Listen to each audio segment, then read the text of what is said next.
Hello and welcome to this Festival of Debate live stream. My name is Joe Chris and I will be your host for this evening. I'm from the not-for-profit social enterprise Opus Independence based here in Sheffield, and tonight's event is part of the Festival of Debate Online, which is a platform co-created by communities to discuss and debate the key social, political and economic issues of the day. Now, all of our live streams are free, but if you'd like to donate to support the work we're doing, it would be very much appreciated. And you should be able to find a PayPal link on either the Facebook Live or the YouTube Live video description. Or if you're watching this on Sheffield Live, you can find a link via our website at festivalofdebate.com. Now, tonight's show is all about how can we build a well-being economy. GDP and wealth creation has traditionally been the main measure for the health of our economy. But is there another way? How can we transition to a society that values the well-being of its citizens above economic growth? This event will explore what a well-being economy is, how it can be measured, and the difference it could make to Sheffield. Tonight's event is run in partnership with the Centre for Thriving Places and Public Health Sheffield. Public Health Sheffield launched a new health and wellbeing strategy in 2019 that was partly inspired by some of the great work organisations such as the Centre for Thriving Places have been doing. Now, our first guest for tonight's live stream, very pleased to introduce the Chief Exec of the Centre for Thriving Places, Liz. Hi, Joe. Lovely to be here. Hi, Liz. Thanks for joining us tonight. Just to begin with, for people that might not be familiar with the term, what is well-being economics and why does it matter? Great question. I quite often refer to a quote from a really brilliant economist called Kate Raworth, who wrote a great book called Donut Economics. And she talks about the fact that at the moment we have an economy that grows whether or not we thrive. And we need an economy where we thrive whether or not it grows. So often it's talked about kind of, anti-growth or anti-GDP, and it's very much not that at all. It's about how do we focus all of that economic activity, all of our day-to-day work, the decision-making, the policies that we design, the investments that we make, both individually at a community level and importantly, of course, in this case, at a city level. How do we focus those things on the things that we know improve people's lives now, importantly, but also for future generations? So thinking, of course, in terms of the sustainability of the planet as well. And it matters because we have been trying this theory that if we keep growing the economy endlessly for many, many decades now, we will somehow magically create better lives, that people's well-being will trickle down somehow from this economic growth paradigm. And that has been basically shown not to be true all over the world. Of course, it can improve lives when we're at that point in the development cycle where we really, really desperately need more growth to just get to a very basic level of well-being. But beyond that, there are many, many, many reams of evidence now to show that there are specific things that support well-being and things that don't, and we need to invest in those things as a priority and focus all of our economic attention on those things. And if growth comes, then that's fine. If that's what growth is needed at that point, but it shouldn't be the driver of it. It should not be the end goal, just to grow this random thing that we call GDP. And so what would be the measures of success then for a wellbeing economy, and what would that look like at both a national and a local scale, and what kind of differences would that make to local communities? So there's a very well-respected economist called Joseph Stiglitz, who used to be the chief economist at the World Bank, and he said that if we measure the wrong things, we strive for the wrong things. And I think that's the key. We've been measuring for too long this idea that just growing the economy is going to create well-being, and we need to start measuring well-being and the conditions for well-being. And there's a lot of really, really good work on this space at a kind of global level. You know, UN and OECD are doing some very interesting work around this. Looking at comparisons between countries. You'll hear in a moment from someone from the ONS. The UK actually is leading the way in many ways at measuring some of these key things at a national level. But of course, we all experience our well-being at a local level. You know, whether or not you're thriving happens around your community. We're seeing that so much more now through this crisis than we ever have before. So we need to start measuring those things at a local level and start putting them at the forefront of our decision making. And some of those things, of course, include some economic stuff. So in every measure of the conditions for well-being, there will, of course, be things like employment. Employment's deeply important to our well-being. Of course it is. We shouldn't dismiss that for a moment.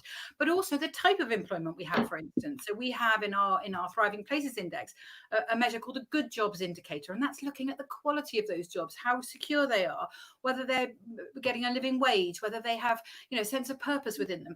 Now, those sort of things are deeply important to our well-being. And as we've seen again in this crisis, you know, the insecure jobs are the ones that are very, very quickly going. So there's the economic measures in there about the quality of our local economy, not just the size of it. But there's also measures around the quality of our community participation and the cultural aspects of our community, the quality of our local environment. You know, have we got green spaces and transport in our spaces? Have we got lifelong learning, as well as the quality of children's education?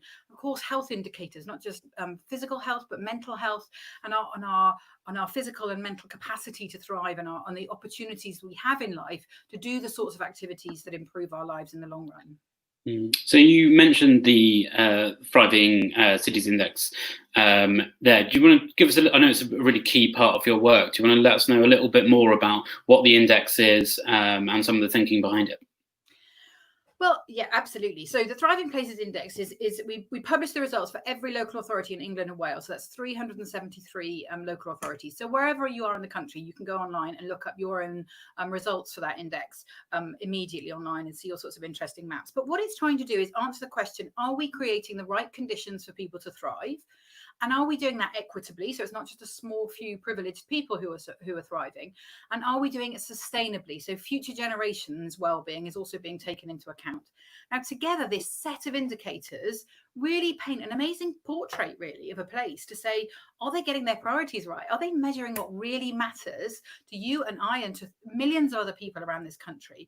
And I think one of the interesting things that's come out of this recent crisis is this sense that people have had a moment to pause. Even when we're busy, it's been such a huge shock to our personal and community systems that we've paused and thought, what does really matter to us? And when you ask that question in communities anywhere in the world, and I have asked that question across 4 or 5 different continents now, the answers are really, really similar. And all of those things are tried to build into this index that tries to say, actually, let's really understand what the data is telling us, what's working in some places and what's not working in other places. Because when we started this work of saying, hey, guys, we need to get beyond this really simplistic idea of the economy being just about money and growing wealth for the few, as we've seen so clearly in recent years, we need to get beyond that. But very stretched local authorities, you know, you mentioned public health in Sheffield, you know, people are busy. I mean, they are stretched beyond stretched, particularly after all these years of austerity.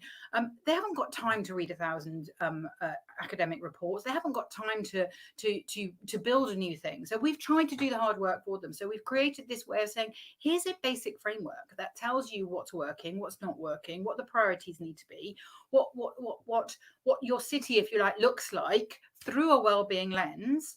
And then let's build on that. You know, no index is perfect, and this isn't either. But then we work with cities and we work with community groups and local health people and businesses to say, you know, what about this picture you're seeing here makes sense to you? What else needs to be on here? What are your priorities? How can we adapt it to work perfectly, to be a compass? We often talk about it as a compass, you know, instead of just having a compass that's pointing towards more and more and more growth, big corporates being, you know, subsidized left, right and center to produce more oil and more gas and more huge out of town shopping malls. Instead of subsidizing and investing in that, how do we subsidize and invest in the things that all of the evidence say makes people's lives improve now and for generations we hope to come?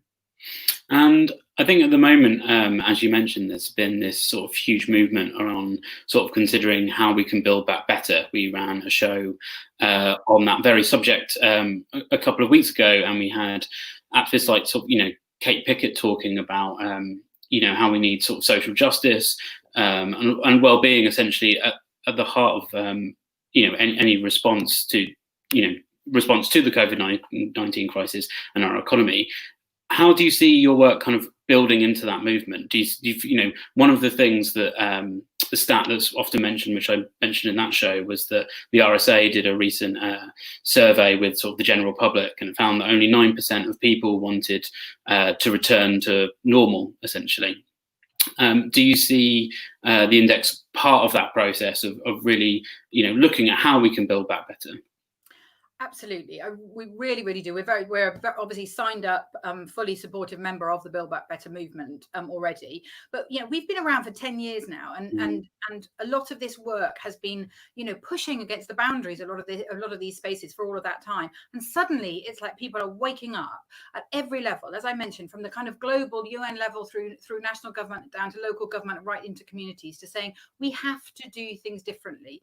It isn't a coincidence that we've got climate crisis, that we've got huge spiraling social inequality, that we've got mental health crises. We've got these different crises that feel like different fires we've got to fight, but actually they're all symptoms of a system that says we keep growing the economy regardless of its impact on people's lives.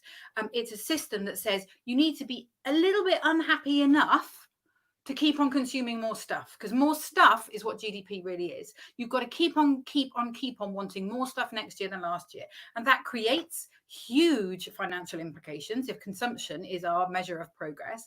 And it also creates these huge divides, because that consumption is going into huge corporate shareholder profits. They're very rarely going into those small local social businesses that we have seen through this crisis saying, actually, no, we're not going to just throw all our staff out, as we've seen some of the huge corporates doing. We're not chucking them out of the door. Their people and their livelihoods, great word, their livelihoods are in our hands. So they've adapted, they've supported their communities, they've flexed how they work.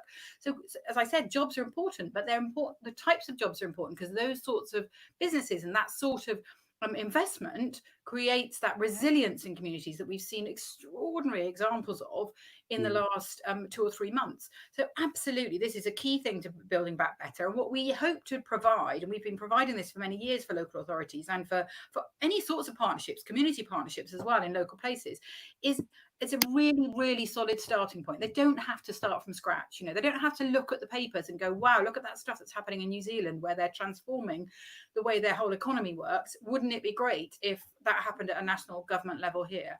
We're saying, yes, it would be. We're all for that if that happens. But actually, you can start now and you can start local. And here we've created a bunch of tools and we're happy to work with you. Lots of them are free and online. And if you need some more help, we're happy to work with you to adapt them to exactly the needs and requirements of your local community. What are the kinds of disparities that the index are raising? I know one of the things that's mentioned about Sheffield frequently is that it's one of the sort of the low wage cities in the UK. There's particular level of low wage, but it's also matched with a low living cost. What are the kind of other sort of disparities that the index is sort of highlighting? So, I mean, Sheffield's an interesting one. Of course, I was coming on, knew you were all from Sheffield, so I did a few checks. I haven't actually memorised all 373 sets of data, but lots of real strengths in Sheffield, and you find this all over the country. One of the things I find most exciting about the Thriving Places Index is many measures of progress either put places as kind of basket cases or as the creme de la creme. And because there's so much nuance in the Thriving Places Index, you see the strengths and the opportunities and the needs in different places. So Sheffield has got real strengths in amazing levels of renewable energy generation for a city. I mean, remarkable amounts of that, and incredible results around green space and transport. They're not accidental. You know, I've seen the policy for many years now that's been prioritizing some of these things. Great results around adult education, as I mentioned earlier. But yeah, there are some challenges there. The local business results are really, really poor. So the percentage of the business in Sheffield that is locally owned and where the money is being reinvested into that community and reinvested into really good quality local secure jobs is pretty poor compared to many other cities in the UK. And unemployment is not great on that level. But again, you know, if local business is poor, then it's harder to get that employment that sticks in that sense. And there are also some quite interesting health inequalities in Sheffield. You know, there's inequality overall isn't too bad in Sheffield, but that's not dripping down into the quality of people's physical and mental health. And there's quite big disparities between communities.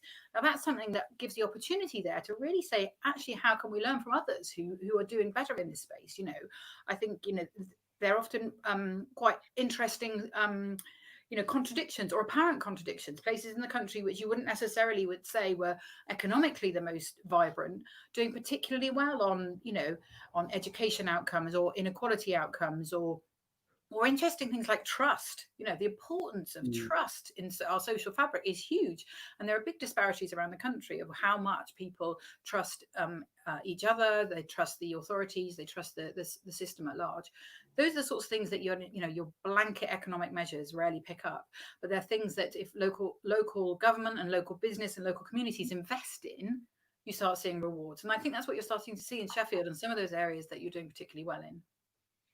And I guess, you know, acknowledging what some of the counters might be to wellbeing and economics is, you know, over the sort of last 200 years, we've seen a huge increase, I suppose, in living standards across the world. And there might be some that suggest that this is largely down to essentially a growth economy, and that the growth economy has delivered, you know, these huge increases in living standards and, you know, incidentally, well-being. So might be some that say that concentrating too much on a well-being economics might actually hamper growth, I suppose, and then incidentally hamper well-being. What would be your response to that? Yeah, there's so much wrapped up in that, but I completely agree with you that it's an important question to explore. So the notion of growth is not at all bad. I'm entirely agnostic about growth. Sometimes you need growth, sometimes you don't need growth. You see that in life. You know, none of us have kids and say, I want this child to grow for the rest of its life. No, you know, growth in every aspect of nature and every aspect of our planet in many ways is something that peaks and troughs. You know, you have growth when you need growth, and you have death when you need death. You have those cycles of health and ill health. And growth is exactly the same. There are parts of the world where we really urgently need growth, and we need it pretty strongly. And our own society, you talked about the last 200 years, there have been times, absolutely, you know, the GDP measure was created after the Second World War when we urgently needed to rebuild a whole nation. So there are times when we absolutely do need growth, but there is so much evidence, even very, very senior, you would say reasonably conservative economists are kind of going, we need to get over this obsession with growth as an end in itself. The idea that somehow continually growing the economy, which is largely just growing our patterns of consumption, is remotely sustainable, either at a human level or at a planetary level, is completely crazy. So we need to redesign the economy, and much more brilliant people and great economists than I am have done so much of this work. There are brilliant ways to adapt the economy so it's regenerative. It's not just continually using resources, using people as pawns that are just part of a production process. You know, adapting that economy to say, let's use the resources we have, not continually use new ones. Let's have that cycle of reuse and recreation and reproduction of things, so that the economy itself as a thing that's about production doesn't need to grow. Parts of it need to grow. The bits that are supporting life and improving people's lives absolutely need to grow. But there are other bits of it, as we've seen with the, you know, extraordinary things that are going on at the moment with the oil industry, etc.,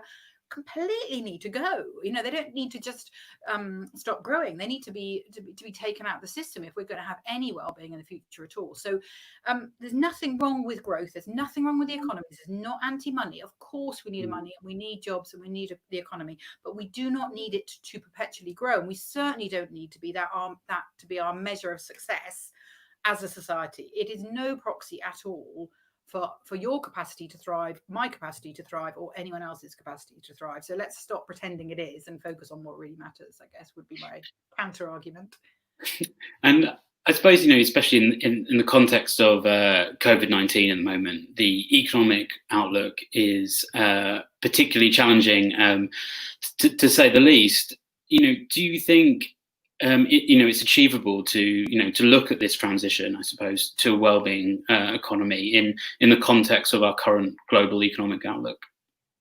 I think it's more than realistic. It's absolutely urgent, because the impact that we've seen of the recent pandemic, but also of so many other, the sorts of inequalities that are creating the levels of unrest and inequality and injustice around the world, are becoming so dire that you turn on the news every night and just want to switch it straight back off again. It is absolutely urgent that we start saying, what sort of society do we want at a local level, right down to our community, but also at a city level, at a national level, and a global level? What do we want?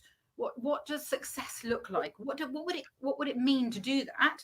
And why can't we start putting those things at the top of our priority list when we're making decisions about which planning application gets through, or which investment we put our money into? How do we put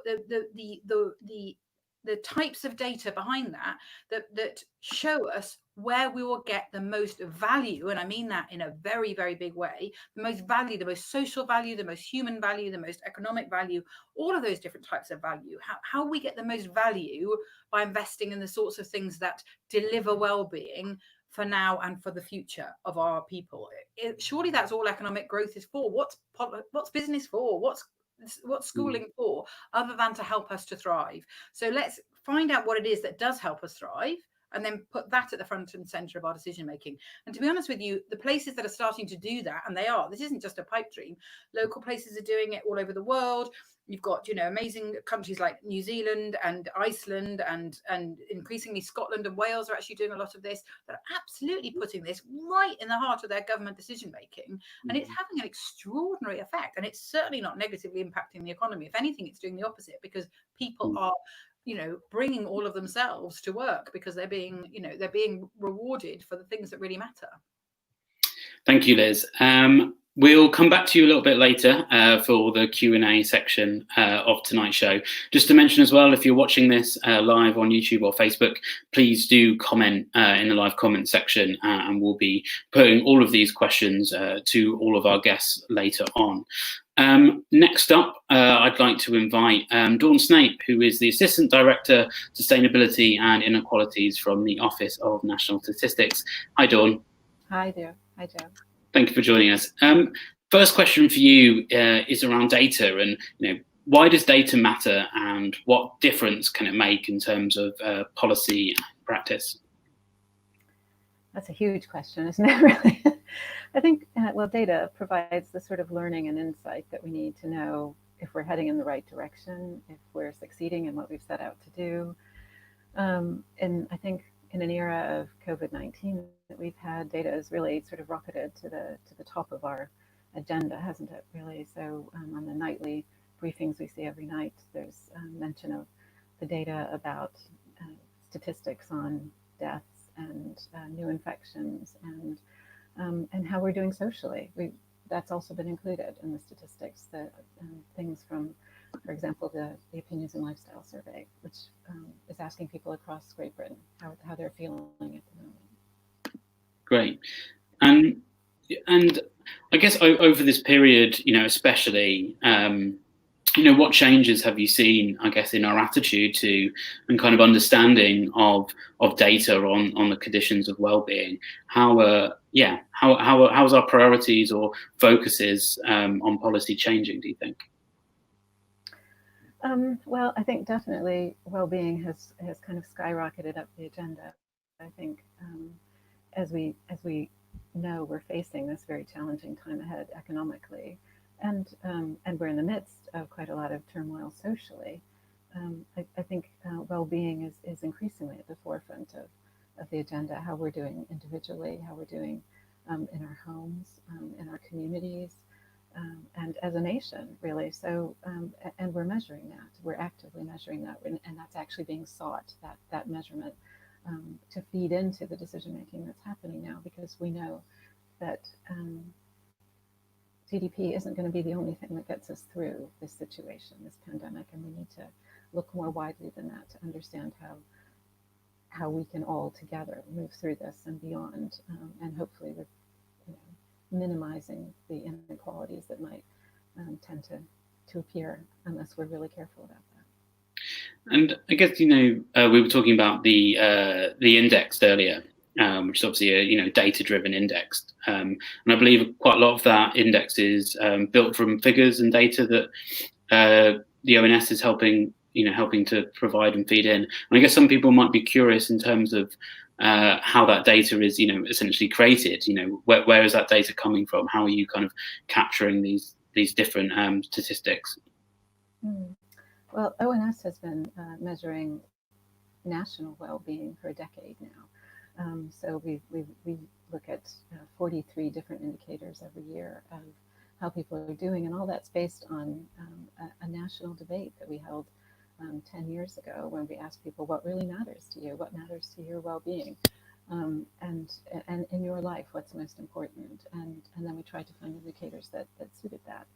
And I think so we measured those indicators regularly. We also asked people questions about how they're feeling about their lives. And we measure those every day of the year on a huge survey that goes across the UK. And we report on that quarterly as well.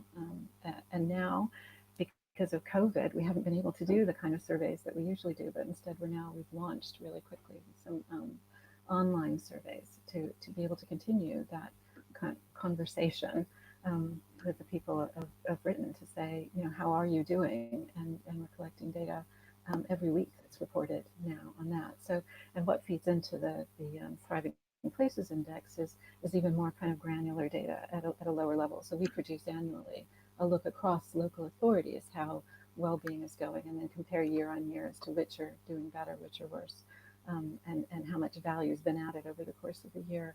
But the Thriving Places Index also is something that can enable local places to have the tools to get even more granular themselves, to look within a local authority at the differences that they might see between different areas, which is something that's hard to do, though we don't have a great deal of data nationally that enables us to get down to that really low granular level within a city, for example. And I guess, zooming out a little bit in terms of kind of international scale, what can we learn from other countries who are using perhaps well-being data differently, or in new and innovative ways?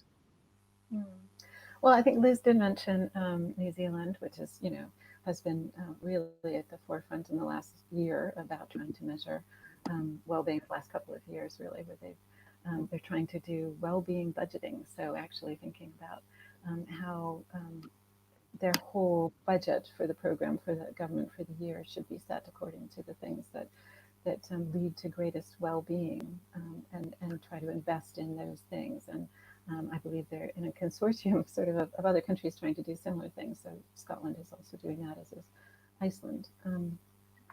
And I think there's some other wonderful lessons. The Wales, I think, is just great. They did a whole conversation before they started their well-being framework, which was about the Wales we want. And they asked people to contribute to that, so that the priorities that they're using for measuring well-being in Wales are based on trying to achieve a vision that the people of Wales have for their own country, which is, I think, really, really important to get people to own that. And then they use that for their own kind of accountability in government, to say, how well are we achieving this? So then they need the data, getting back to that, to be able to look at how well they're achieving what they set out to achieve, and how much more they need how further they need to go to make the progress that they want to achieve. And I guess, thinking about drawing conclusions from this data, what kind of conclusions or observations can we currently draw from these statistics in terms of where the biggest inequalities are currently in the UK economy? Well, I think the whole picture's changed radically, hasn't it, with COVID? Although there are some familiar refrains. So, for example, today ONS have published a personal and economic well-being article, which uses data from the Opinions and Lifestyle survey that we've started doing during COVID, and there it's people on the lowest incomes already who are struggling and reporting a drop in their income already. People in the highest incomes not necessarily reporting any sort of drop. People who are self-employed are suffering more than people who are employed at the moment financially. Parents are suffering quite a lot compared to people who are not parents, because of course they're managing the difficulties of potentially a reduced income and homeschooling and needing to work around children if they're able to, and childcare responsibilities if they're able to work from home, and potentially also caring for other older adults in their family. And then we've also found that people who are lonely report higher anxiety as well. So that's a different form of suffering, but it's equally important and has really long-lasting impacts on our health, potentially, and our mental health. So it's really important to look at that whole picture. It's not just about who's got a reduced income, but also who's suffering in other ways.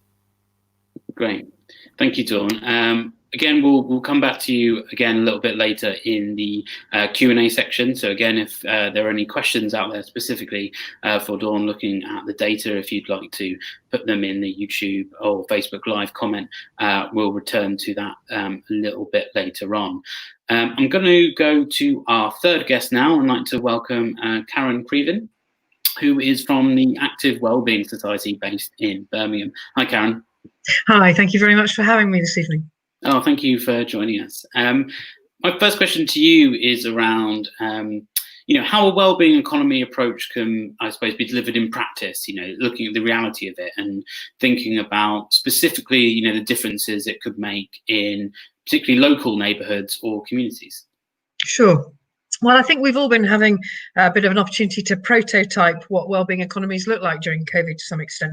And I think the short answer for me to your question really is bottom up. Actually, the way that we do a wellbeing economy is we start where the need is, and we look really at what the lived experiences of communities are and begin to identify what the barriers are that are stopping them stepping into that space. And it's largely the system, the system that we've currently got kind of polarizes and reinforces inequalities. It's the same people over and over again that experience those inequalities. And if you look at the work of people like Marmot, his stuff on proportionate universalism, looking, there's other great authors as well, but it's really that whole point about tipping the lens through which we look and understanding where need is, and actually working our way through some of the solutions to meeting need that don't necessarily need to involve a financial transaction. The sharing economy is just one way of bringing that to life, I guess. Value exchange that's not purely financial is a really good starting point to allow people to engage in some of the solutions for meeting their needs without needing to have money. I suppose in terms of the difference it makes ultimately to local communities and neighbourhoods, this is about people realising their full potential, being part of the exchange of power that would be needed to do that, and really bringing themselves and their knowledge and their lived experience into the solutions that we have for the issues that we've got in society. And if we don't address if we're not able to find ways to shift the system, to shift the lens through which we look, to actually make our economy work more for the humans in it, the planet also won't be able to sustain the way that we're going. Liz talked beautifully at the beginning about the impact of this constant striving for growth. We can't sustain that anymore. And you've seen actually in times of crisis, people don't lean in to economic solutions as much as they lean in to the connections they need to have with other humans and solving problems for and with ourselves. So I suppose there's something about identifying barriers. That's really important. What's stopping people from getting engaged at the moment? I guess ultimately for me, it would be bottom up. We've got to work with communities. We've got to engage them where their need is. We've got to learn through the lived experience. We've got to step into that space alongside them and really demonstrate that cost is a barrier, and that finances, money itself is not the only way to exchange value in our society, to actually, to build a way that we work together based on need and solving that need together.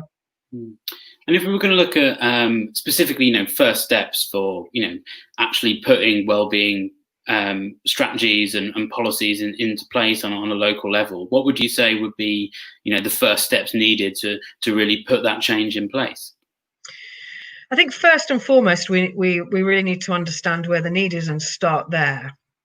I'm a great fan of data collection. I'm not on my own. All your guests this evening have all been about the data. And for me, it's about understanding that data and making sure that we're collecting data that tells us what we want to know about, which is about the lived experience. I think all too often, if we don't measure something, we're not able to talk about the impact that what we're doing has on it or not. And there's been huge debates about how we capture the data and who's involved in answering the questions. And I think we need to be really clear about where is the need and how do we collect information about how we meet that's going to tell us the answers to the questions that we're really seeking to answer. We need to create a consensus, and Dawn talked about that in terms of how Wales and New Zealand have done their work on wellbeing. Actually, there's something about creating a consensus, a shared vision about what are the collective commons. What is it that we've all got as birthright that we're all entitled to, that actually will benefit everyone's well-being. So shelter, food, purpose, those kinds of relationships, all of those sorts of things. How do we work to measure that with people, to demonstrate the impact that our actions or our inactions will have on that, really. I think for me as well, it's there's something about the importance of building trust. Liz talked about that. I think it was, when you look at societies that have the least inequality, that already have some of the best well-being outcomes, their societies founded on trust, and they've got a balance between an enablement and a kind of shared vision that allows people to know the space that they can operate within, but it has a really light sort of mandate on how people then choose to operate within that space. And we need to do more to encourage that enablement, to support and scaffold communities to do it. So the practical steps for me, just to recap, would be understanding the need, understanding that we're collecting the data in the right ways, that we're asking the right questions, and that we'll get the evidence that we need back, and then creating consensus really around what a shared vision and what a way of operating will be, and then building on the trust that's going to allow people to step into that space and start to co-create together some of those solutions that really tackle well-being and human need where it's at.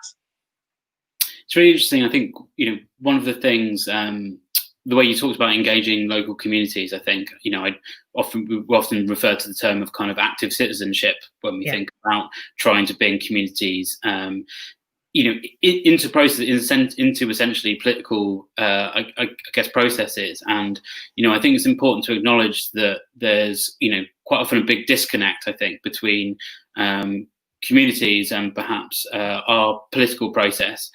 And I wonder how you think we can help almost energize our communities and re-engage them to bring them into essentially a new kind of process that puts well-being at the center. How do we do that? How do we do that? Yeah. That's such a lovely question for me. I mean, I've got such a strong answer on that one. Start where the need is. There is absolutely no point in going to a meeting with people and asking them for their views on something if actually all of those people are really hungry, and they're having this dilemma about do they eat or do they heat their flat. If we want people to engage with us, we need to take an offer to them, a really clear offer, provide them with some of the answers to their most immediate needs, and then work with them to widen out their engagement beyond their immediate need to some sense of the collective. So for me, that's really straightforward. Start where the need is, get alongside people, help build that relationship of trust, and then widen it out to much more sort of active citizenship, democratic skills, that sort of stuff, that kind of approach. Absolutely. Great. And I guess, making that a bit wider, I think there will be a lot of individuals or members of organizations or, companies as well, or social enterprises that will, be very sympathetic to this idea of a transition to a wellbeing economy. And I wondered how they can engage with this process, just from, if you think about both individuals and maybe companies and organizations, how can they contribute to this transition? Sure. I mean, I think the first thing that organisations can do is listen to their communities. To really understand who it is that they really want to work with to improve well-being in their area, and then go and find in those places who the trusted sources are for those communities. So one of the things that we'll often do is we will go in and just find out who it is in a community that really carries the influence for the community. It might not be in anything to do with what we're wanting to work with, but who is the community's trusted source, and then get alongside them, find out where the barriers are, what communities need to do. Ultimately it's about good networking, good collaboration, and we talk about a lot about doing with and not doing to. And it's really important that we just don't go into a situation thinking that we've got all the answers, that we go in, we create that consensus, and then we work out collectively together. And finally, I think for organisations, and I see this a lot, really fully understanding and accepting the depth of the challenge. All too often, because as decision makers and because as people of influence, our lives are a particular way, we don't necessarily fully understand the depth of just some of the reality of people's lived experience and how difficult that is. There's absolutely no point looking at something through our lens. We've really got to immerse ourselves in what it is that we're trying to understand and collaborate about. Great, thank you, Karen. We're going to move over to our Q&A section of tonight's show. So I'd just like to bring back our other guests. I'd just like to welcome back both Liz and Dawn there. Although the first question I'd like to put in is to you, Karen, which has come in from Maria on Facebook, which is specifically on that last point, I think, which is around how do we address differences in cultural capital that allows some people and some communities to have more say than others? Sure. That's a great question again. I'm really enjoying these questions actually, because this is my home turf. There's something about making sure that we don't start with the usual suspects, and I see this over and over again. I've worked in a number of public sector organisations. Let's just leave it at that. Who've got their favourites, the people that they ask, the go-to people, and it's really hard on a personal level not to develop that network of go-to people. But if we really want to understand communities, we have to go and find the unusual suspects. We have to go in and actually make a point of working out who the least heard voices are, and we have to weave them into the debate, and we have to behave in ways that give them the cues to say, you've got a say in this, please share with us your voices. But I start with the point that I made before, which was we've actually got to take in something of value and show we can be trusted. There's no point in us putting on a meeting at 7 o'clock in a town hall and saying, come and share your views, and then being surprised when actually the same people that came the last time we did it at 7 o'clock in the town hall, when we get them back and we don't get the people that we see in other places that don't join us. I've got a cat about to try and make a bomb across this. So I really do apologise if you get some fur in my screen. But yeah, for me, there's something about making a real effort, a concerted effort to go and find the least heard voices and to encourage them in ways that are really gentle and really trusting to actually begin to share their lived experience. They do have the answers, but they won't start there. And we need to make sure that we're bringing something of value to them. Great. Thank you, Karen. I'm going to go to another question now, which is from Sam Gregory, which is a question that's directed to you, Liz, which is, what are the most impactful interventions cash-strapped local authorities could make straight away to most improve well-being in their areas? Yeah, I mean, we've been worrying about this, but another great question. I think the only pushback I'd give to that question is that there isn't an answer. Every local authority is different. And as Karen was just been describing, we need to be listening to the local needs of local places. So that's one of the reasons we try and make some of that a little bit easier by giving people, slightly hand feeding, if you like, some of that data, so that at least have got somewhere to start to ask the right questions. So I don't think there is one answer. I think a lot of it is to do with some of the things we've learned more about during COVID, actually, around much more of a focus on that local.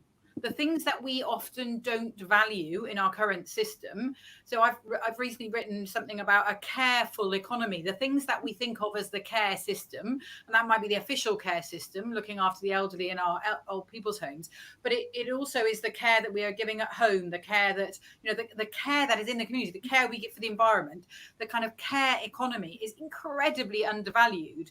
And how do we start recognizing and supporting those places where you're seeing a lot of care? There's a lot of care going on at the moment that is not, I'm not saying we should be taking advantage of people's free labor at all. We should be putting more of a value on the things that are happening out there that are really, really supporting people to strive. I also think there's something quite important in places about building on the strengths of a place to deal with some of the needs. So Karen was very humble, I think, in the way she responded to those, because actually the work she's doing in Birmingham is absolutely inspirational at getting beyond the usual suspects.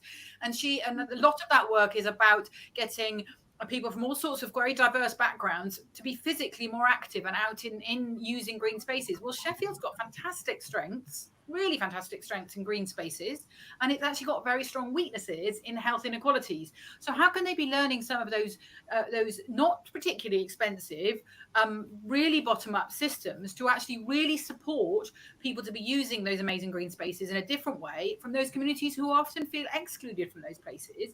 And then you start tackling the health inequalities, which of course then saves the public purse vast amounts of money, provides opportunities and confidence and optimism and trust, because people are going out and doing these things together. The ripple effects in a well-being economy are huge, you know. And I think thinking local and looking at the needs. I mean, I'm slightly repeating a lot of what Karen was saying, but actually really, you know, doing that properly.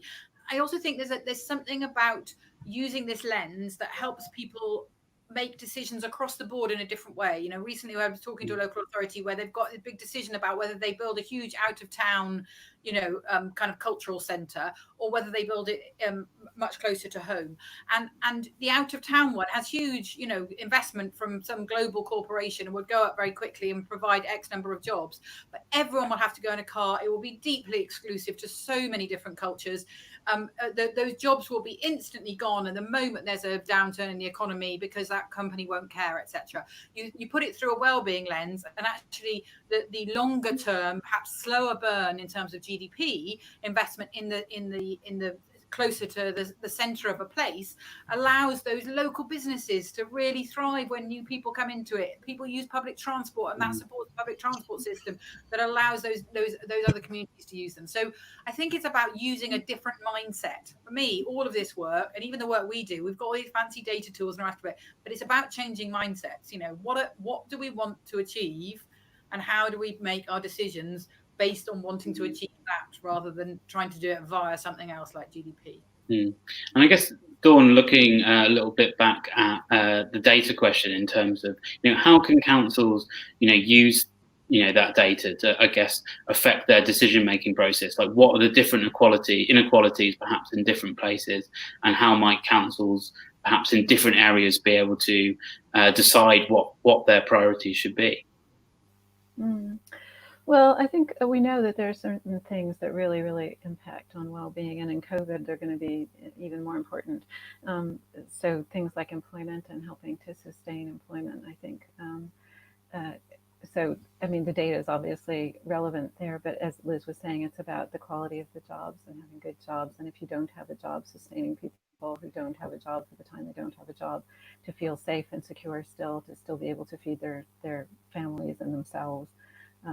To ensure that that we're minimizing the anxiety that's associated with unemployment, because that's massive, it's huge, and the more we can help to support people through a difficult time and regain some sort of employment, and maybe even build back better, you know, maybe even get some jobs that are going to sustain the environment more effectively going forward, for example, that would be super.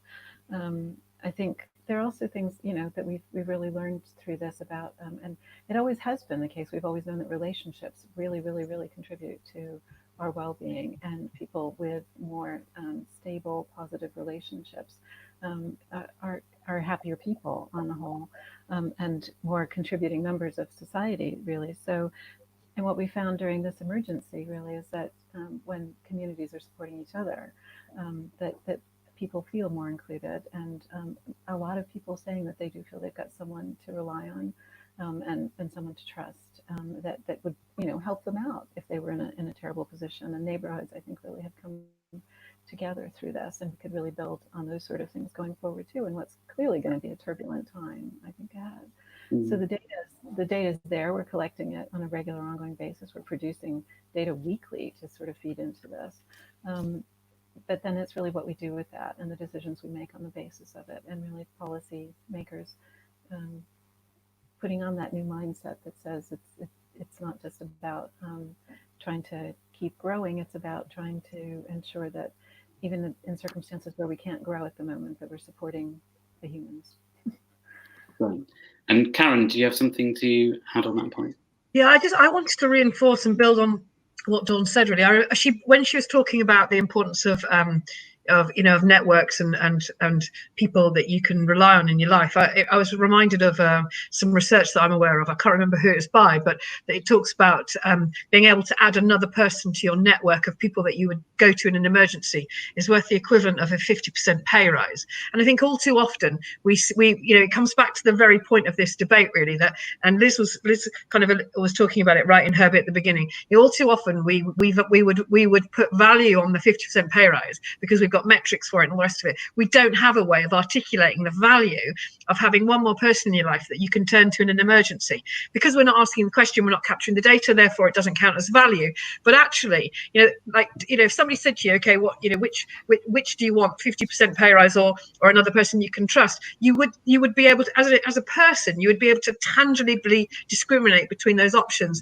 And yet as a country, we don't have a way of demonstrating the value of half of the option that you would be presented with at that point. So for me, I thought Dawn sort of beautifully wove in there, really, that very dilemma about how do we get to our thinking to creating an economy that really has a way of valuing that, because that's at least as important to us as money in some ways. I'm going to bring in another question from Brian Mosley that's just come in, which is, how do councils overcome the service provider mindset and instead shift into being present in the population as a listening agent of change, able to connect the resources they have with the needs they can detect? Let's go. Who wants to go for that one? I'd love to, actually, but I don't know if you've had enough of me talking already. Let's go for Liz first, and then we'll come to you after Karen. Great question, and I'd love to hear Karen actually as well, because I think she's done some of this on the front line. I think there are councils starting to think like this, to be honest with you. And interestingly, our very first step, pretty much, when we go in and work in any local place, is to get as many of those different people who aren't the council with the council in a room and go, what's already, what elements of a wellbeing economy are already here? Let's not pretend this is just a pipe dream. There's so much going on. We're just not necessarily seeing it and valuing it and putting it front and center of our policy making. So it's absolutely key to that. I think, I'm based in Bristol, and it's interesting here. They've been doing a huge piece of work around a one city plan with a one city office. And that is absolutely saying, if you look at the collective influence, whether that's financial influence or as employers or anything else of, the businesses, the academic institutions, the public sector, the local council, this is what creates this city. It's not the local council. They don't just churn out the solutions to anything anymore. I think of councils now as facilitators of change. The clever ones are, and I think that's one of the reasons why we've developed the Thriving Places as it is, because it's broken down into these different bits. So it goes from the really big macroeconomic elements that the local council might be influencing, right down to really tiny indicators that a tiny community project in neighbourhood X can say, we're contributing that. But as part of this index, we can see that it's making a difference to our whole city. We're helping to create the right local conditions for people to thrive equitably and sustainably. So it gives that kind of shared vision that Karen talked about earlier and said, collectively, it's quite hard, even if you're quite a hard-nosed business person, to say, surely our purpose is to help people to thrive now and in the future. It's something that, left and right, black and white, old and young, we can all get around that as a vision. And then you are able to separate that out and say, every community, every individual has got a part to play in this. And collectively, if we put this together into a wellbeing economy, we all benefit.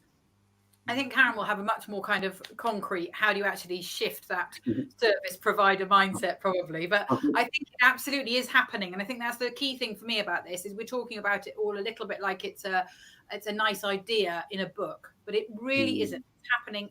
It will be happening in the street next to yours, wherever that is right now. It is happening. It's just we're not necessarily seeing it as a whole. Great, thank you, Liz. I'm going to go to Karen for a fairly brief response. So I'm trying to get one more question in, I think. I'll do my best. Yeah, go for it. For me, there's something about purpose. So local authorities, I think the challenge to local authorities is to stop being the orchestra and to start being the conductor of the orchestra. And I think, Birmingham's a really good example. I worked for it for years. It's an amazing local authority, huge, but it was used to playing all the instruments. It was used to determining the music. It was used to, to getting the tickets on the door as people came in to listen to the music. Actually what Birmingham City Council and all local authorities, I think, have had to do is step back from being the orchestra and conduct it. And that takes consensus management. It's a very different mindset. You're not the one playing the violin, you're the one making sure the violinists are doing what they're supposed to. And I just think that's key. It's about understanding our purpose as local authorities in the world that we're in now. Which does segue quite neatly probably into our last question. We've only got a few minutes left, so we're going to have to be fairly brief on this as well. This is from one of my colleagues, actually, James, who asks, how do we support local authorities to take longer-term upstream views on the structural inequalities that undermine well-being? So again, another question about sort of power and influencing local authorities there. Who wants to take that one? Dawn, do you want a quick response to that? Well, I think just from a data point of view, again, you could just look at, for example, the fact that, with COVID, we're very likely to find ourselves in a situation of vast child poverty, unless we're very careful, which will have long-term implications. A lot of the issues we have, and like a lot of the things that contribute to our well-being, cast long shadows over our lives, really, and start very early on in life. So getting in and thinking, I think, early on about what do I need to be doing now that's going to impact people in 20 years' time and the lives of people, and intervening early to help is really so important. And I mean, we have a similar issue with climate change, don't we? Really needing to put in place something now urgently to avoid the worst happening, and looking at, again, from my point of view, the data that's going to help you know if you're on the right track, because we don't have a lot of wiggle room there, do we, to be on the right track. Great, thank you, Dawn. And we'll go to Liz and Karen for that question as well. You've probably got about a minute each, so I'll go to you first. I'll just jump on that. Yeah, okay. So my answer is tell stories of influence. Local authorities are made up of people. People are influenced by strong stories.